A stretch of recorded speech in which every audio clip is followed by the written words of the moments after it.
En esta sesión vamos a hablar de una cuestión muy importante que tiene que ver con un tema de actualidad. Un tema de actualidad que afecta cada vez más, de forma más insistente y de forma más cruda, a mucha gente, sobre todo joven y vulnerable emocionalmente y también cognoscitivamente.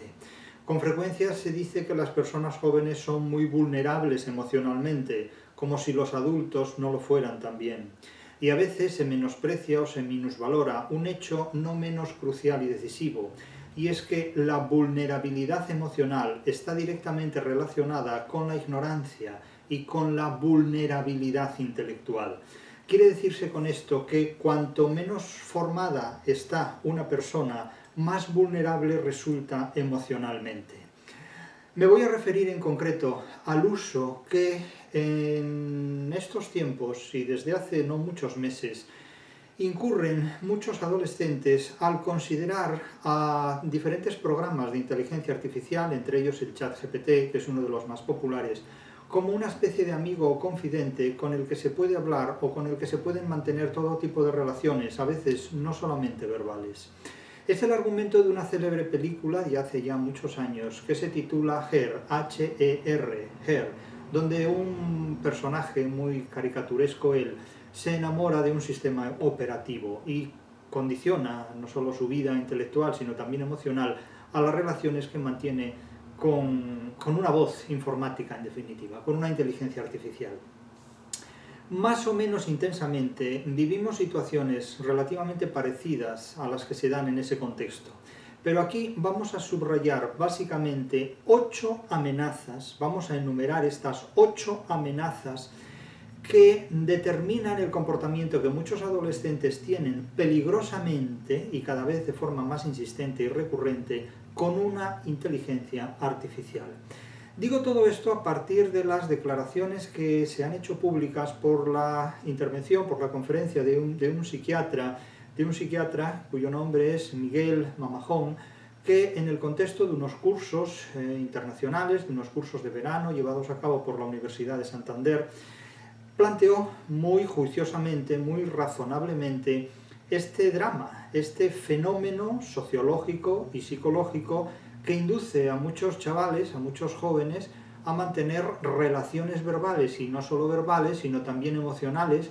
Ojalá fueran intelectuales, porque esto permitiría que el ser humano controlara la inteligencia artificial y no al revés. Relaciones emocionales y una subordinación emocional, una sumisión emocional hacia estos sistemas operativos enormemente perjudiciales para la salud. Voy a hacerme eco de algunas declaraciones que en la prensa se han hecho a las palabras de este psiquiatra infantil del Hospital Universitario Marqués de Valdecilla de Santander, cuyo nombre es Miguel Mamajón y que, como digo, ha hecho una serie de observaciones enormemente importantes. Soy consciente de que muchas personas que siguen los vídeos de este canal son muy jóvenes, son personas singularmente jóvenes. Siempre me ha sorprendido que adolescentes y que personas extraordinariamente jóvenes que a veces están al filo de la mayoría de edad o en la más temprana veintena puedan prestar atención a lo que dice alguien que, como yo, está al filo de los 60 años. A mí me queda muy poco ya para cumplir 60 años. Y no me deja de sorprender que mucha gente tan joven pueda tener interés o prestar atención al discurso de un sexagenario como yo, realmente. Pero bueno, al margen de la cronología y al margen de la biología, las ideas no tienen edad. No sé si el amor tiene edad o no, eso no es asunto mío saberlo. Esto no es un consultorio. Pero desde luego lo que sí sé es que las ideas tienen una validez en muchos casos permanente y envejecemos cuando dejamos de tener ideas, entre otras cosas. También envejecemos cuando cumplimos años y eso no hay quien lo niegue, ¿no?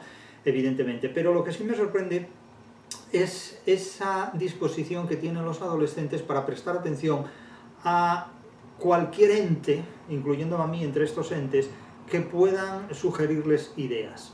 Claro, ¿cuál es la alternativa a este uso patológico, a este uso vicioso y aberrante que una persona joven o no tan joven, porque hay personas que caen en las redes del ChatGPT a cualquier edad, no es necesario ser un adolescente? ¿Cuál es la alternativa que se puede ofrecer? Miren, yo les voy a ofrecer una alternativa. Hay muchas. Ustedes pueden dedicarse a la música, pueden dedicarse a estudiar un instrumento como el que yo tengo a mis espaldas, que les va a llevar bastante tiempo, pueden ocuparse del deporte, de practicar actividades deportivas, pueden ocuparse de muchas cosas muy buenas y muy saludables. Y pueden también ocuparse de una de las más saludables que hay en el mundo, que es la literatura. Y digo esto porque el ser humano busca básicamente algo a lo que agarrarse en diferentes momentos de su vida. Y se va a agarrar siempre a algo, sea un disparate o sea un acierto. Es mejor que se agarre a los aciertos que no a los disparates. Y la literatura forma parte de los aciertos. Debería de ser una de las exigencias, uno de los imperativos de la educación, ofrecer al ser humano agarraderas, es decir, posibilidades de sujeción que no fueran patológicas ni nocivas, sino que fueran acertadas y que fueran muy útiles para la preservación de su vida y el desarrollo de sus ideas. Pero sin embargo la educación se orienta más bien al desengaño y a la frustración del ser humano, más bien a estímulos emocionales que no conducen a ninguna parte, que a la proporcionar a la oferta de ideas y de actividades útiles. Y en esa laguna, en ese inmenso vacío, el adolescente busca respuestas de cualquier entidad que se las pueda proporcionar. Y una de estas es el ChatGPT o cualquier otro programa o sistema de inteligencia artificial. Pero tomemos como punto de partida, como referencia, las palabras o las observaciones de este psiquiatra, de Miguel Mahamón, que han registrado diferentes medios de comunicación. Dice este señor, este profesional de la salud mental, que el uso excesivo de las pantallas en un menor es un gran problema. Y entonces estos menores lo que buscan es un soporte emocional, un apoyo emocional y una especie de amigo. Claro, aquí lo primero que hay que plantearse es el concepto de amistad que manejamos. El concepto de amistad, como el concepto de matrimonio, como el concepto de aliado, como tantos otros conceptos de nuestro mundo contemporáneo, sufren una profunda crisis de vacío semántico. Realmente no sabemos lo que se quiere decir cuando se habla de un amigo, o de una pareja, o de un cónyuge. Tampoco sabemos muy bien qué es lo que hace referencia a un profesor o a un profesional de la salud. Baste advertir lo siguiente. Recientemente he sido testigo de una anécdota ocurrida en la calle que me llamó enormemente la atención. Un mendigo tocaba un instrumento musical en una calle de una ciudad para ganarse la vida, porque no tenía otros medios de supervivencia, y tocaba un instrumento musical. El mendigo tenía la indumentaria propia del mendigo, estaba desaseado y tenía unas ropas muy ultrajadas, vamos a decirlo así, muy finamente. Y el pobre hombre, tocando ese instrumento musical, trataba de obtener unas limosnas para sobrevivir. A su alrededor había un grupo bastante numeroso de niños muy bien vestidos, de niños que parecían querubines y angelitos, caídos de un cielo y puestos por la mano divina de una bondad universal. Pero los niños, en lugar de mirar con respeto o incluso con pena al mendigo, casi se burlaban de él. Bailaban al son de su música, haciendo piruetas, e incluso se acercaban a las mínimas pertenencias que tenía el mendigo, que eran una caja de cartón y ese pequeño instrumento musical, y lo tocaban como si fuera ese mendigo alguien digno de causar no pena o lástima, sino simplemente protagonista de un espectáculo bufonesco. Realmente la escena daba pena por muchísimas razones, porque revelaba ante todo la incomprensión de niños que no distinguían lo que tenían delante, porque lo que tenían delante era un mendigo que trataba de ganarse la vida como podía, y ellos lo consideraban como un payaso, como un cuentacuentos o como una figura que estaba ahí para entretenerlos a ellos. Y uno piensa que esta confusión que lleva al ser humano de hoy a no distinguir a un profesor de un cuentacuentos, a un mendigo de un payaso o a un mandatario de un colega, se debe precisamente a que todo está transformado y todo está absolutamente desnaturalizado. Probablemente estos niños confundían a ese mendigo con un colega porque muchos de sus profesores tal vez vestían como este mendigo o se comportaban ante ellos en un proceso educativo como si fueran bufones o payasos.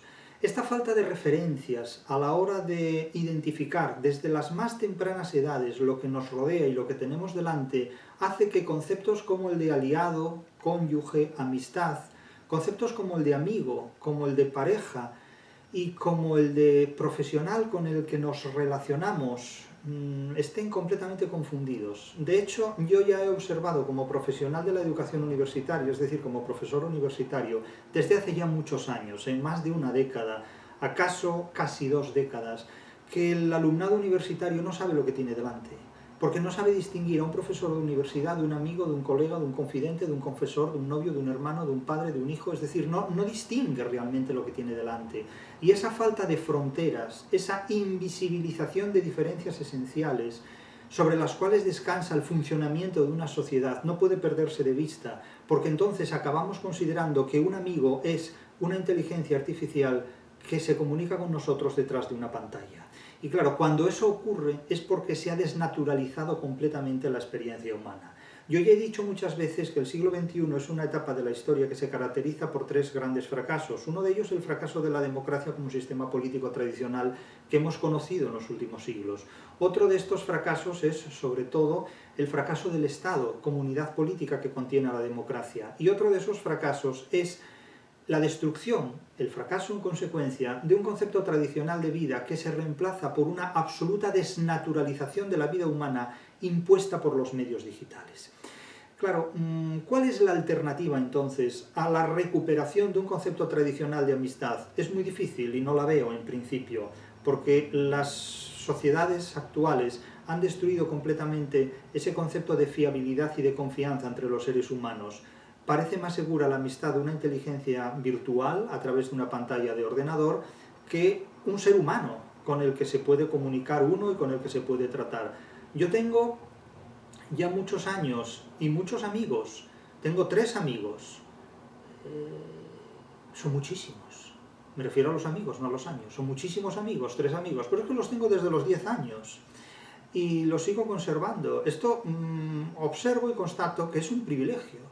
Realmente tener 3 amigos y conservarlos desde los 10 años es realmente una proeza, es realmente algo insólito y singular. Insisto, no porque sean muchos años, que también, sino porque son muchísimos amigos. 3 amigos es una multitud, es realmente sorprendente. Ninguno de ellos es desde luego una inteligencia artificial, son inteligencias naturales y muy poderosas, se los puedo asegurar. Puedo jactarme de tener 3 amigos inteligentes desde los 10 años de edad. Esto es un privilegio, realmente es un privilegio. Es un privilegio, indudablemente, y a los cuales les estoy muy agradecido. Pero aparte de esto, hay que plantear alternativas, es decir, cómo reemplazar la amistad virtual y falaz de una inteligencia artificial por una amistad humana vigorosa y realmente competente, por la amistad de una inteligencia natural. La amistad de una inteligencia natural no tiene precio, eso no tiene precio. Entonces, claro, este concepto de amistad es necesario examinarlo y reconsiderarlo. Yo les recomiendo a ustedes la literatura como un procedimiento solvente para ello. Y claro, cuando me preguntan qué obras literarias recomienda leer usted a gente joven, pues yo les recomiendo básicamente 3 o 4 obras literarias. Si ustedes son adolescentes y les interesa la literatura, lean la novela de Ramón Pérez de Ayala, AMDG. Es una novela poco conocida pero muy valiosa. Es una novela de aprendizaje, es una novela de formación. AMDG, de Ramón Pérez de Ayala. Lean también El retrato del artista adolescente, de James Joyce, es una buena novela. Lean El Lazarillo de Tormes, obra anónima o tal vez de Alfonso de Valdés, según muy acertadamente sugiere Rosa Navarro. Y si quieren, lean también El licenciado Vidriera, de Cervantes. Es una excelente novela para responder críticamente a la realidad que nos rodea. Y si quieren rematar toda esta faena con lecturas alternativas a lo que pueden ser todas estas fantasías de un ChatGPT, lean Una filosofía para sobrevivir en el siglo XXI, porque en este libro encontrarán ustedes un manual no de autoayuda, sino precisamente en contra de los mitos y de los engaños y de las falacias de los libros de autoayuda. Pero esta filosofía para sobrevivir en el siglo XXI, esta forma de encarar la vida teniendo en cuenta los retos, los desafíos, las trampas y los engaños del siglo XXI, aquí pueden encontrar una respuesta bastante competente a lo que buscan en el ChatGPT. Aquí tienen lo que ustedes buscan en el ChatGPT y el ChatGPT se lo va a devolver de una manera muy turbulenta y muy intoxicada. Ya les digo, si leen AMDG de Ramón Pérez de Ayala, Retrato del artista adolescente de James Joyce, El Lazarillo de Tormes o El licenciado Vidriera de Cervantes, y esta filosofía para sobrevivir en el siglo XXI, ahí tienen una serie de materiales mucho más enriquecedores de los que en un principio ustedes pueden manejar o utilizar a través de una inteligencia artificial como es la que ofrece el ChatGPT. Al ChatGPT hay que llegar formados. Del mismo modo que a la literatura hay que llegar también formados, porque la literatura no enseña nada a nadie. La literatura exige conocimientos previos que después el lector podrá poner a prueba o podrá verificar cuando se enfrenta al texto. Aquí ocurre lo mismo, aquí ocurre exactamente lo mismo. Entonces, claro, cuando dice este psiquiatra al que hacemos referencia, cuando los usuarios establecen diálogos con compañeros, entre comillas lo de compañeros de inteligencia artificial, pues llegan a cubrir con estas charlas necesidades emocionales. Pero esto es enormemente peligroso porque toda inteligencia artificial actúa como los echadores de cartas o como los gurús que fingen leer una bola de cristal. Es decir, utilizan las referencias que el interlocutor les proporciona para generar un discurso que naturalmente complace las expectativas de ese interlocutor real. Es decir, cuando nosotros dialogamos con una máquina, la máquina utiliza toda la información que extrae de nosotros para darnos una serie de respuestas que en realidad nos sitúan en el contexto de una espiral concéntrica, no de una espiral excéntrica, no de una espiral que nos aleja del centro, sino que nos convierte cada vez más en un círculo centrípetamente vicioso. No es una espiral centrífuga, sino concéntrica, centrípeta, que de alguna manera nos reduce enormemente nuestras posibilidades intelectivas y por supuesto también emocionales. Claro, algunas informaciones que se hacen eco de la intervención de este psiquiatra, Miguel Mamajón, dice, según un estudio de una ONG, aquí ya aparecen las ONGs, casi 1 de cada 3 chicos ha recurrido alguna vez a un chat inteligente, lo inteligente entre comillas, hablándole como si fuese un amigo. Y hasta 1 de cada 4 ha compartido con estos programas información personal, incluso sensible. Claro, habría que ver a dónde va esa información que se remite a ese chat o a ese sistema de inteligencia artificial. En contextos, fíjense que 2 contextos, de apoyo emocional y de interacción romántica. Claro, ¿cómo puede establecer un ser humano una relación romántica con una inteligencia artificial? Claro, esto es lo mismo que vivir en una jaula y suponer que uno ejerce la libertad viviendo en una jaula. Es decir, el trabajo nos libera, es decir, la inteligencia artificial nos dará el amor que la vida nos niega.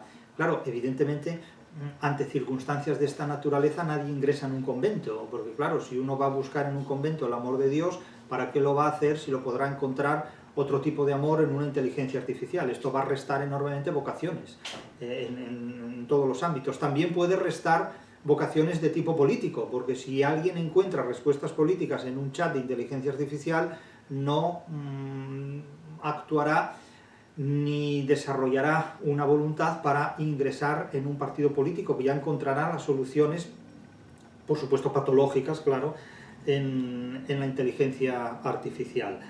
El 33%, prosigo la cita, aseguró haber preferido la inteligencia artificial a una persona real para hablar de asuntos importantes, y un 25% confiesa haber revelado secretos, entre ellos su ubicación. Bueno, esto me parece un poco cursi, porque la inteligencia artificial sabe ya perfectamente la ubicación que tiene quien interactúa con ella. Pues, ¿por qué lo sabe? Pues porque tiene acceso perfectamente al IP del ordenador y sabe dónde nos encontramos geográficamente. Tras atender a las respuestas no siempre adecuadas ni saludables, o a los consejos peligrosos y a las incitaciones a conductas nocivas que los adolescentes reciben por esta vía, determinados trabajos de investigación concluyen que, al menos de momento, el potencial de este uso no supera los riesgos. Ningún menor de 18 años, advierten los autores de esta investigación, debería tener hoy acceso a estas herramientas. Bien, este Este es un gran experimento psicológico y sociológico, naturalmente ideado por un mundo anglosajón que es muy adicto a este tipo de experimentos y que va a tener en el futuro consecuencias absolutamente desoladoras. En primer lugar, porque los sistemas educativos actuales configuran un prototipo de joven, de adolescente, absolutamente desasistido, es decir, completamente vulnerable desde puntos de vista emocionales, pero también extraordinariamente vulnerable desde un punto de vista intelectual. No tiene una formación sólida, no tiene una formación competente y es como si fuera a la guerra con un palillo. Es decir, queda a merced de cualquier adversario, porque cualquier cosa es más fuerte que él, de tal manera que su vulnerabilidad está asegurada, completamente asegurada. Los trastornos de personalidad serán las primeras manifestaciones que surgirán como consecuencia de este uso completamente inapropiado, inadecuado, vulnerable y deficiente de la realidad con la que se encuentra. Es un contexto absolutamente ideal para provocar el fracaso colectivo de sociedades humanas enteras.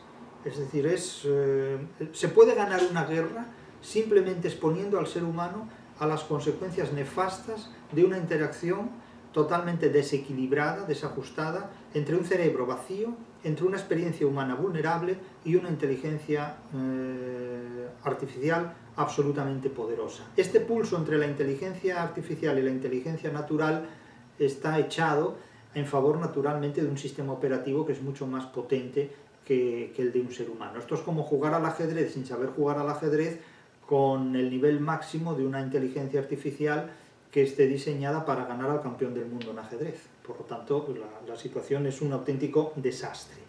Claro, se advierte aquí que hay personas, hay chavales jóvenes, que están durante 7 u 8 horas al día ante el móvil o ante el ordenador, chateando con una inteligencia artificial. Claro, imagínense ustedes estar 7 u 8 horas al día leyendo obras literarias o tocando un instrumento musical. Claro, el resultado de todo eso es una inteligencia prodigiosa en el ámbito de la literatura o en el ámbito de la música. Pero claro, 7 u 8 horas al día dialogando en un callejón sin salida con una inteligencia digital, eso termina en la consulta de un psiquiatra. Incluso hay personas de las que se dice que están más de 11 horas al día. Claro, esto ya es una situación extrema. Si es que la otra era extrema, esta es ya mucho más extrema que la anterior. Entonces, claro, los psiquiatras recomiendan muchas cosas, recomiendan más atención de los adultos hacia los hijos, etcétera, etcétera. Pero claro, aquí hay un problema enormemente grave y la cuestión es ¿qué lugar ocupa la inteligencia artificial en la vida emocional de la gente? Se habla de la gente joven, pero es que también hay gente que no es tan joven y teniendo una vida intelectualmente muy débil, muy vulnerable, muy poco desarrollada intelectualmente, pues se encuentran también en una situación totalmente disponible a que una inteligencia artificial intervenga en su cerebro y lo descomponga por completo, en definitiva. De tal manera que si emocionalmente o afectivamente se ponen en manos de una máquina como esta, pues acaban evidentemente desarrollando todo tipo de trastornos de personalidad, incluso a edades extemporáneas, porque los trastornos de personalidad se desarrollan en el tránsito de la infancia a la adolescencia, o antes incluso, pero estoy absolutamente seguro, sin ser yo psiquiatra, y me atrevo a aventurar esta hipótesis, de que a lo largo del siglo XXI los trastornos de personalidad se van a adquirir en determinadas etapas de la vida, cuando tradicionalmente en estas etapas no se adquirían en momentos históricos anteriores.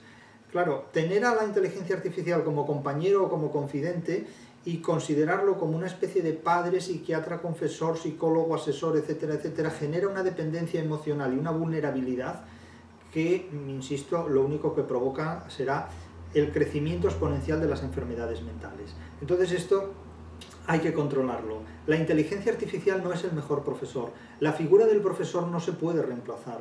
La inteligencia natural de un profesor no la puede reemplazar, por muy sabia que sea, la inteligencia artificial de cualquier chat o de cualquier sistema operativo o de cualquier sistema informático. Evidentemente, este tipo de cosas implican hacerse trampas al solitario. Implican hacerse trampas al solitario porque considerar que tienes como compañero o como mascota una inteligencia artificial es enormemente peligroso.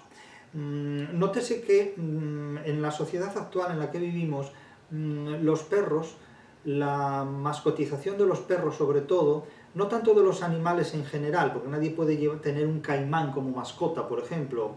Ocurría en el caso de Doña Bárbara, en la novela de Rómulo Gallegos, que Doña Bárbara protegía especialmente a un caimán de uno de los ríos de sus dominios, y casi tenía como mascota aquel caimán. Nadie tiene como mascota un caimán, normalmente, ¿no? Normalmente nadie tiene como mascota pues, a una culebra, una pitón, es decir, a una anaconda, normalmente. Pero a un perro sí. Y a determinados tipos de perro, mucho más que otros. Es decir, un mastín se resiste a la mascotización más pues, que un perrito pequeño, que un gozque, por ejemplo, indudablemente. Pero hoy día observamos a mucha gente paseando por las calles en la que con una mano ostenta el móvil y con la otra, sin mirarlo, la correa de su perro. Esa divergencia, con el paso del tiempo, acabará anulando al perro y reemplazándolo completamente por el sistema operativo, por el móvil. Esa dialéctica que hoy observamos en gente de todas las edades, quizás más en gente joven que en gente mayor, donde, ya digo, una mano está entregada al móvil y la otra al perro. El perro mira hacia su amo, que en lugar de mirar al perro mira al móvil. Eso se da muchísimo en las calles, pueden observarlo esto, que se da con una enorme frecuencia. Pero esa dialéctica, esa balanza entre el móvil y la mascota, probablemente en los próximos años se verá desajustada, porque solo estará el móvil y ya no la mascota. Y eso tendrá también pues, sus consecuencias, indudablemente, porque la industria tendrá que compensar las pérdidas que supone la inversión en mascotas pues, en sistemas operativos, por ejemplo. Pero eso ya el comercio se encarga de gestionarlo, indudablemente. Ahora bien, vamos a señalar aquí las ocho amenazas que podemos observar, las 8 amenazas por las que los adolescentes, a mi juicio, van a seguir cada vez más usando y cada vez más peligrosamente la inteligencia artificial. Y esto es enormemente peligroso. Yo no creo que estas 8 amenazas, que estas 8 causas que inducen a los adolescentes a utilizar la inteligencia artificial disminuyan con el tiempo. No lo veo, porque todo trabaja, todo funciona para potenciar estas 8 amenazas en lugar de evitarlas, subsanarlas o resolverlas. Yo tengo el antídoto, otra cosa es que ustedes lo quieran usar. El antídoto se llama literatura. Si ustedes reemplazan este afán por las redes sociales, por un contenido literario, pueden reemplazarlo también por el deporte, por los estudios musicales o por otros muchos estudios. Yo les propongo la literatura porque me dedico a la interpretación de la literatura y creo que esa puede ser incluso una muy buena terapia para preservar al ser humano en el uso de la razón y frente a las adversidades que tratan de hacerlo fracasar en la vida. Pero existen muchas otras alternativas, no está solo la literatura, y además la literatura no es incompatible ni con la música, ni con la práctica deportiva, ni con muchas otras actividades. Pero fíjense, vamos a enumerar estas 8 causas. Vamos a la primera de ellas. La primera de ellas es la soledad. En la sociedad actual, la sociedad está saturada de gente, pero de gente absolutamente solitaria, la una respecto a la otra. Hay grandes edificios en los que vive gran cantidad de personas, en los que viven numerosas personas, edificios altísimos, comunidades de vecinos compuestos todos ellos por inmuebles en los que pueden habitar hasta 200 personas.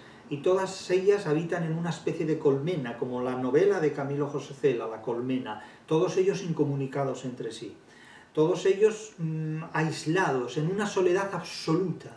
Nunca ha habido tanta gente en el mundo y nunca ha habido tanta incomunicación entre la gente que está una al lado de la otra. Pero si hoy día la gente evita relacionarse con sus vecinos, la gente no quiere comunicarse con nadie porque la gente desconfía enormemente del prójimo cuando lo tiene delante y confía de una manera absolutamente irracional en los desconocidos con los que contacta a través de Internet, que es un auténtico disparate por completo, porque o no se trata con nadie, con una misantropía idealista y casi frisante en el nihilismo, o simplemente es que la gente confía en lo peor. Entre el espejismo y el oasis, la gente escoge el espejismo. Es decir, las relaciones virtuales que no son en realidad relaciones de nada, son simulacros vitales, en definitiva. Pero la soledad en la que vive la gente hace que muchos adolescentes que buscan compañía, que buscan apoyo emocional y apoyo intelectual, no lo encuentren en ninguna parte y tengan que ir al cubo de la basura de Internet, al cubo de la basura de las redes sociales, donde ahí se encuentra de todo lo malo, pero lo bueno no está en ninguna parte. Claro, las familias han fracasado porque no se ocupan de sus miembros. Los padres han fracasado porque no se ocupan de sus hijos, están demasiado atareados con muchos problemas laborales, personales, profesionales, económicos, financieros y de todo tipo. El resultado es el vacío en el que la gente crece desde su más tierna infancia. ¿Cómo se combate la soledad? Hombre, hay muchos recursos. Pero yo les aconsejo la literatura. Lean ustedes obras literarias. Dediquen 1 hora o 2, las que quieran al día, a leer obras literarias. No se van a volver locos como se volvió Don Quijote leyendo libros de caballerías. Eso es un buen argumento para una novela, pero en la realidad la gente no enloquece leyendo literatura, todo lo contrario. Además, la literatura es mucho más abierta que la filosofía. La filosofía tiende al dogmatismo, tiende a desarrollar fanatismos fideístas, que identifican al ser humano con un determinado imperativo, con un determinado programa, de tal manera que hacen que el ser humano acabe viendo a Dios por un cribo, como se dice en Galicia, es decir, que acabe viendo la realidad cuadriculada y que acabe viendo la realidad borrosa, hasta tal punto de que llegue a pensar que si algo está mal, la culpa la tiene la realidad y no el sistema filosófico desde el cual esa persona interpreta la realidad. La literatura, sin embargo, mucho más abierta. La literatura permite conocer a personas, figuras y personajes que en las redes sociales no están. En la red social está básicamente luzbelino, están básicamente criaturas luzbelinas. En la literatura hay un gran contraste y hay una gran pluralidad. Hay además también una riqueza lingüística que no se da en las redes sociales, desde luego. Por lo tanto, ¿quieren combatir la soledad? Lean obras literarias, lean buena literatura, lean La Regenta, lean a M. de Pere de Ayala, lean El Lazarillo de Tormes, lean El Quijote y síganlo en el libro que yo les he escrito a ustedes, Anatomía del Quijote, ahí tienen explicado el Quijote de principio a fin. La soledad se puede combatir con literatura y luego, en el mejor de los casos, por supuesto, rodeándose de personas que ofrezcan algo de lo que se pueda hablar con inteligencia. Segunda cuestión que hace a la gente usar las redes sociales, pero sobre todo la inteligencia artificial, es la disponibilidad y el anonimato. Claro, ante la inteligencia artificial no es necesario dar detalles, incluso uno los puede inventar, puede ofrecer una imagen idealizada de sí mismo. Y ese anonimato y esa disponibilidad, porque la inteligencia artificial siempre está activa, siempre está operativa, es de una grandísima eficacia. No es necesario esperar a que alguien se conecte. La inteligencia artificial siempre está conectada, siempre está dispuesta a oírnos y además interactúa con nosotros con una hiperhormona brutal, porque es toda la fuerza, todos los megas que tiene ese sistema operativo para estar constantemente preguntando qué quieres que te diga, de qué quieres que te hable, cuéntame de ti. Es decir, cuanta más información disponga la inteligencia artificial de ti, pues como el echador de cartas tendrá más recursos para saber por dónde te puede entrar y lo que te puede decir y cómo te puede seguir atrayendo. Eso es una droga, en definitiva. La inteligencia artificial siempre está disponible, preserva el absoluto anonimato porque no es un ser humano y tampoco exige más del ser humano que datos para que puedan retroalimentar esa interacción totalmente empobrecida y totalmente nociva, porque es la interacción, es la libertad de una jaula, en definitiva. El tercero de estos aspectos, la tercera de estas amenazas, es la fragilidad de los vínculos reales. Evidentemente, cuando un ser humano crece sin amistades, crece sin seguridad familiar, crece sin apoyos emocionales y sin apoyos intelectuales, está a merced de lo que le presta atención, de lo que le hace caso. Y volvemos al punto 1, la soledad y, por otro lado, la disponibilidad permanente de la inteligencia artificial. Es decir, la inteligencia artificial es la bruja de Blancanieves que siempre está dispuesta a escuchar a Blancanieves. Es el lobo feroz que siempre está dispuesto a comerse a Caperucita.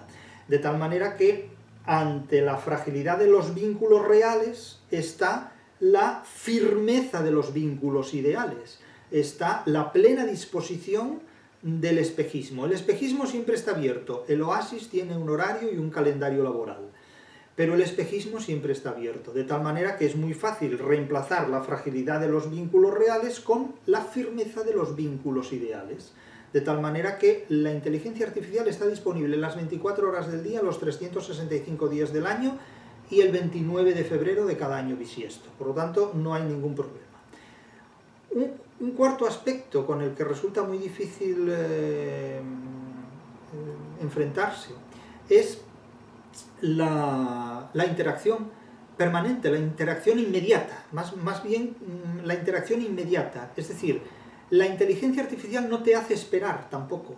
No solo está disponible, sino que es rápida, es inmediata. Cualquier pregunta o cualquier planteamiento que se haga a un dispositivo de inteligencia artificial genera una respuesta automáticamente inmediata e inmediatamente automática. Es decir, la interacción digital es veloz como la velocidad de la luz, es inmediata como la velocidad de la luz. Y esto supone que la ansiedad que el ser humano tiene respecto a la necesidad de una respuesta esté satisfecha inmediatamente. ¿Para qué? Para generar de nuevo una ansiedad aún mayor por una nueva respuesta. De tal manera que erosiona enormemente la paciencia. La inteligencia artificial destruye la capacidad de espera, destruye la facultad de saber estar, de saber esperar, destruye la facultad de reflexionar sobre lo que se acaba de oír, tomar un tiempo, sedimentar esa experiencia recibida y actuar de manera más inteligente sobre ella. Aquí no hay pausa, no hay expiración de ningún tipo, hay muerte instantánea. Es decir, solo es coger aire hasta que explota, no se respira, no hay regulación, no hay pausa. De tal manera que este ritmo frenético de ansiedad, de interacción permanente, de inmediatez automáticamente satisfecha, destruye cualquier posibilidad reflexiva del ser humano. Es decir, que no hay tiempo para hacer la digestión, ni de las emociones ni de las ideas. Esto es la negación de la facultad de la espera, la negación del sentido del reposo, que es algo absolutamente fundamental. Es como si tocáramos una pieza musical suprimiendo los silencios. Claro, sin el silencio la música no respira. Los silencios son absolutamente necesarios. La arritmia con la que a veces hay que interpretar un pasaje musical, no se puede interpretar una obra musical simplemente con el ritmo del metrónomo. Es decir, una pieza musical tocada a metrónomo a veces es la destrucción de la pieza musical. La música tiene que tener una elasticidad. Y con la vida ocurre lo mismo, y con la asimilación de las ideas también. La inmediatez que impone la inteligencia artificial destruye el sentido de la espera y la facultad de saber someter a la paciencia lo que la realidad exige para poder interpretarla como es debido. Claro, un quinto punto, un quinto aspecto es la normalización del simulacro.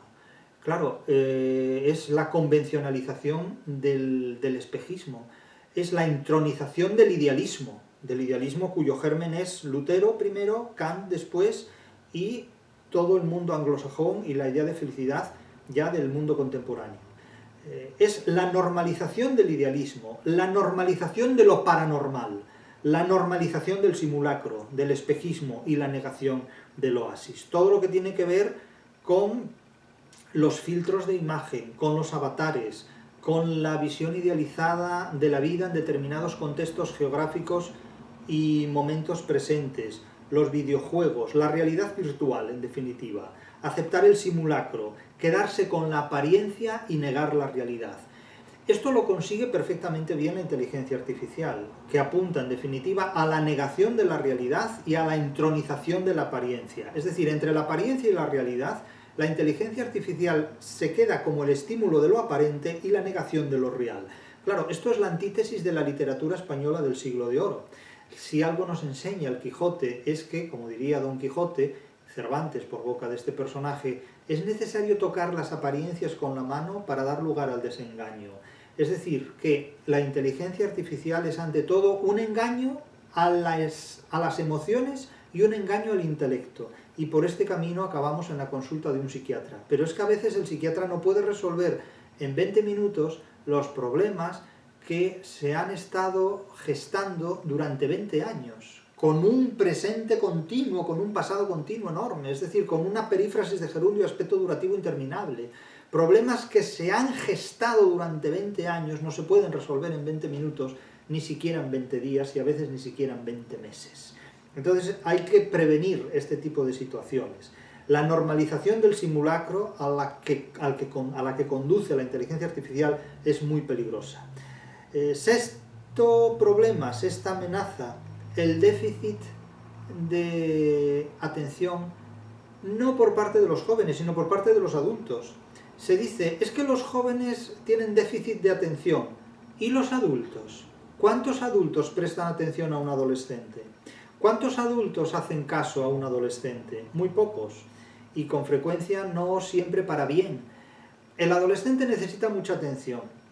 Suponemos que a veces los niños necesitan más atención que los adolescentes. Incluso no se les da. Pero es que un adolescente necesita una atención dada a una escala diferente a la que necesita el niño, a la que necesita el infante. A los adolescentes les gusta mucho hablar y también les gusta mucho ser escuchados, como a todo el mundo, pero el adolescente necesita más. Y claro, cuando la inteligencia artificial aparece como el único interlocutor que les presta atención, pues hombre, esto es la negación del mundo de los adultos. Pero lo que es más grave, la negación del mundo inteligente de los adultos, porque a veces el mundo de los adultos no es el más inteligente. Pero claro, volvemos a lo anterior. La inteligencia artificial siempre está disponible, es automáticamente interactiva, nutre la soledad que dejan los adultos y ante el abandono emocional e intelectual de la gente más joven, solo el móvil responde a los problemas. Ni siquiera ya el perrito presta atención, sino que es el móvil, es el chat GPT, el único que te hace caso. Claro, esto es el fin del mundo, esto es el apocalipsis informático, es decir, el nihilismo informático, la nada, el estar mirando un espejo que es el clon de tus propias miserias y consolarse con ellas. Séptimo punto, que resume casi todos los anteriores. ¿Por qué llegamos a esta situación? Por dos vulnerabilidades. La vulnerabilidad emocional, no hay sentimientos educados, y la vulnerabilidad intelectual, no hay conocimientos desarrollados. Ante el déficit de conocimientos y ante el déficit de emociones, la inteligencia artificial ocupa todos estos puestos vacantes por una educación que ha abandonado al ser humano a la intemperie y al yermo de emociones y de conocimientos y por entidades sociales que han desaparecido. El profesor, los padres, los hermanos, los amigos. Todo es virtual porque nada tiene fundamento real. Y claro, esta vulnerabilidad emocional y esta vulnerabilidad cognoscitiva convierte al ser humano en un desecho a merced de elementos que lo destruyen por completo. El ser humano es un termitero de deficiencias y claro, esto es un desastre. Porque claro, insisto, cuando una persona es joven necesita hablar, necesita confesarse, necesita comunicarse, pero sobre aspectos emocionalmente decisivos, emocionalmente importantes. La gente joven necesita que un grupo la apoye o que una persona la apoye. Y ahí es cuando el ser humano empieza a agarrarse a clavos ardientes, empieza a agarrarse a lo que sea. Se agarra a una escuela filosófica que lo ciega en un momento dado, luego vienen las decepciones. Se agarra a una relación de pareja que a lo mejor es muy inconveniente, pero que dada la necesidad hace que este ser humano se agarre a lo que sea, porque le eclipsa los sentidos. A veces la visión puede cegar al ser humano, a veces una persona invidente, un ciego, ve más que otro al que los sentidos engañan, etcétera, etcétera. Pero el ser humano se agarra a lo que sea. Se agarra a un equipo de fútbol, se agarra a una práctica deportiva, se agarra a una obra musical, se agarra a una obra literaria y se agarra a un sistema filosófico. O se agarra a compañeros que lo llevan a la destrucción, o se agarra a un sistema operativo que no sabe a dónde va.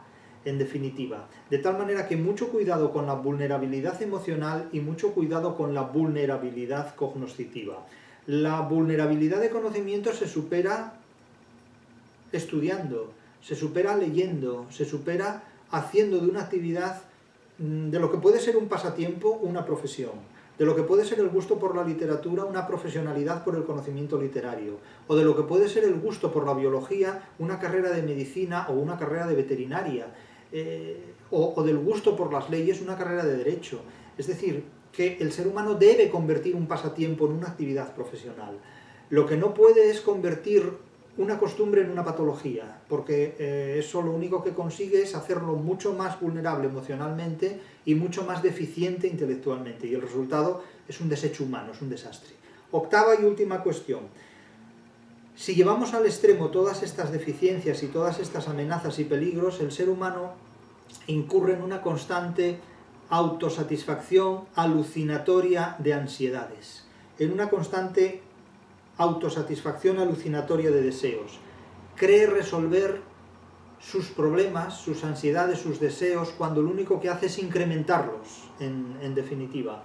Es como si el médico fuera una criatura luciferina que en lugar de resolver los problemas psicológicos del paciente, los estimulara aún más. Es lo que a veces se llama la iatrogenia, pero es que un médico no actúa así. Un médico, un psiquiatra, un psicólogo aconseja siempre al ser humano para que pueda superar sus limitaciones y sus dificultades, y no lo contrario.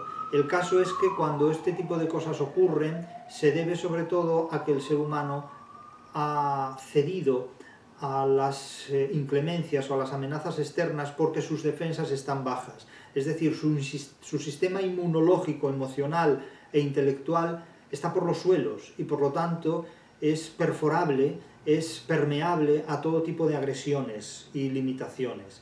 Es necesario tener un sistema emocionalmente fuerte e intelectualmente sólido, y ese sistema solo se adquiere con una seguridad que proporciona el conocimiento científico.